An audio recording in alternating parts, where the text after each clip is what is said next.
Վեց շենքից բաղկացած Դավթաշենի նորակառույց համալիրի բնակիչներն այսօր վաղ առավոտյան 1 ժամ փակ պահեցին Եղվարդի խճուղին։ Ավելի քան 1000 բնակարան ունեցող համալիրը քաղաքապետարանից ավարտական ակտը ստանալուց հետո սնանկացել է։ Բնակիչները կասկածներ ունեն, որ դա կեղծ սնանկություն է եւ որ կառուցապատող N&S Construction-ը հովանավորներ ունի բարձր օղակներում։ Անաստաս Միկոյան 64-ի բնակիչները դեռ 2022-ին պետք է ստանային սեփականության իրենց վկայականները, բայց կառուցապատողը սնանկացել է, իրենք էլ կանգնել են փաստի առաջ։ Բնակիչներից Հայկ Սմբատյանը Երևանի քաղաքապետին էր սպասում։ Պահանջում ենք նախ եւ առաջ Երևանի քաղաքապետ Տիգրան Ավինյանին գալ այստեղ, Անաստաս Միկոյան 64 հասցե, որպեսզի մենք իրեն ցույց տանք այն ապօրինությունները, որ տեղի է ունեցել եւ քաղաքապետարանի գործողությունների հետևանքով եւ կառուցապատողի։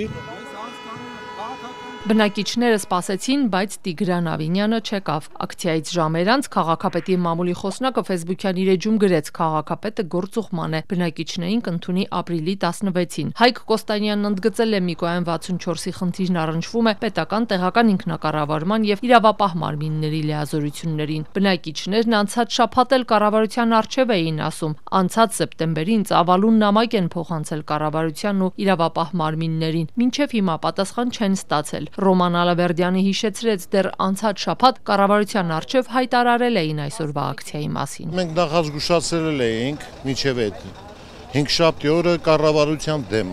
Ինչ որ մի հատ աշխատող, հասարակ աշխատող մեզ չընդունեց։ Արհամարեց ուղղակի։ Միկոյան 64-ում բնակարան ունի նաև իշխանական պատգամավոր Բաբկեն Թունյանը, ասաց ինքն էլ սեփականության վկայական չունի։ Հարևանների հետ փողոց փակելուն չի միանա, բայց ընդգծեց, խնդրի մասին տեղյակ է պահել պետական բոլոր կառույցներին, կապ է ապահովել բնակիչների հետ, փոխվարչապետ Տիգրան Խաչատրյանի ղեկավարությամբ հանձնաժողով է ստեղծվել եւ այլն։ Պարոն Թունյան, հանձնաժողովը ինչ որ բան արել է, ինչեւ։ Ես չկամ այդ հանձնաժողովի մեջ, որ իմանամ ինչ են արել, բայց անում են, հա։ Ես բնակիչներից ոչ ոք չկա այդ հանձնաժողով։ Ոչ մեկին չեն հրավիրել։ Ձևաչափը ոնց է կոնկրետ ինչ են անում բնակիչների կարիք ինչքանով կա, ինչքանով չէ, բայց եթե հիմա բնակիչները ցանկությունն են իրանք են ներգրավել, կարծում ոչ մի բան պիտի դրանց կանգնի։ Փողոց փակելու եք։ Չէ, ես մի քիչ ուրիշ ձևով այս հարցը կփորձեմ։ Բայց 2 տարի է, ինչ է կարել, որ այդ ուրիշ ձևով հարցը լուծվի։ Նարինե ջան, ես էլ այս բնակիչների նման, այս նույն խնդրից տուժած մարդ եմ։ Այնպես չի, որ ասենք կարող է կողքից տպավորություն լինի, որ բանը իմ խնդիրը լուծվում է, պես չի, կամ բոլորի խնդիրը լուծվելու է, կամ ոչ մեկի։ Ինչ վկայական չունեք, որտեղ 7 բնակիչ ունեք վկայական։ Այդ 7 բնակիչի երևի այդ պայմաններին համաձայնել են գնացել են ստորագրել, ես համաձայն չեմ։ Բնակիչներից Ռոման Ալավերդյանը, որ ամբողջությամբ մարել է իր բնակարանի գումարն ու այսօր ոչ վկայական ունի, ոչ էլ հույս, որ երբևէ իր տունն իրենը կլինի, հարցնում է 4 ամիս առաջ ստեղծված հանձնաժողովում, միթե որևէ մեկի մտքով չի անցել իրենց լսել կամ այդ խմբում ընդգրկել։ Եվ մեր կառավարության այդ հանձնախումբը, աշխատակցխումբը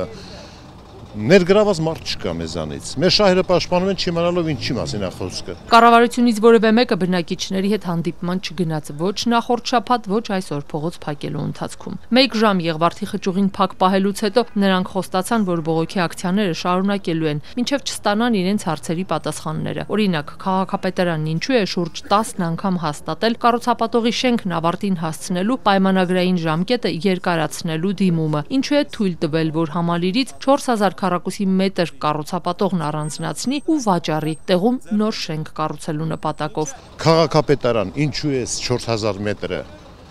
առանձին հասց է տվել առանձնացել հիմնական նախագծից։ Անցած շաբաթ կառավարության առջև հավաքված բնակիչները պնդում էին, թե իրենց հիփոթեկային վարկ տրամադրած Ամիո բանկից ասել են, եթե ուզում եք ձեր տները գրավից հանվի, սեփականության վկայական ստանաք, ապա վճարեք կառուցապատողի պարտքը։ Ընդ որում բնակիչներն ասում են 1 քառակուսի մետրի համար բանկը հավելյալ 206,000 դրամ է պահանջել։ Այսօր սակայն ասացին. Մեր ակցիայից հետո ինչքան գիտեմ Ամիո բանկից ասել են, որ 206,000 դրամ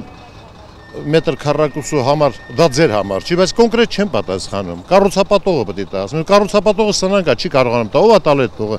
Այդտեղ Ամիո բանկը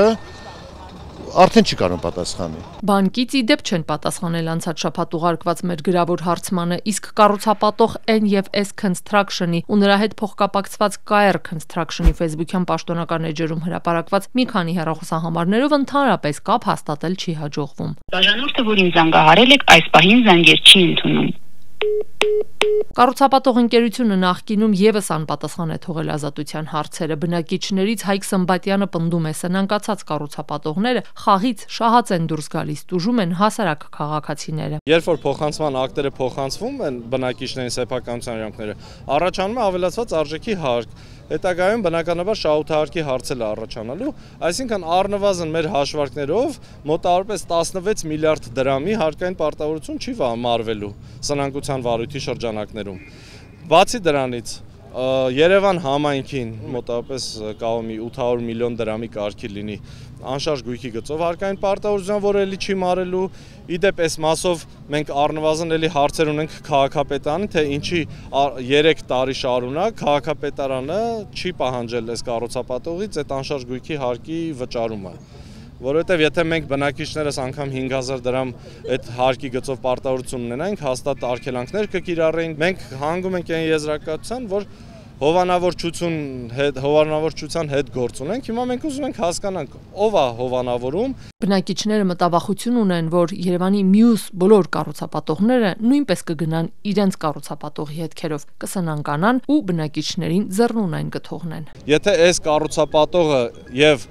այն պետական պաշտոնյաները, ովքեր համագործակցել են այս անօրինությունների համար, եթե չպատժվեն այդ մարդիկ,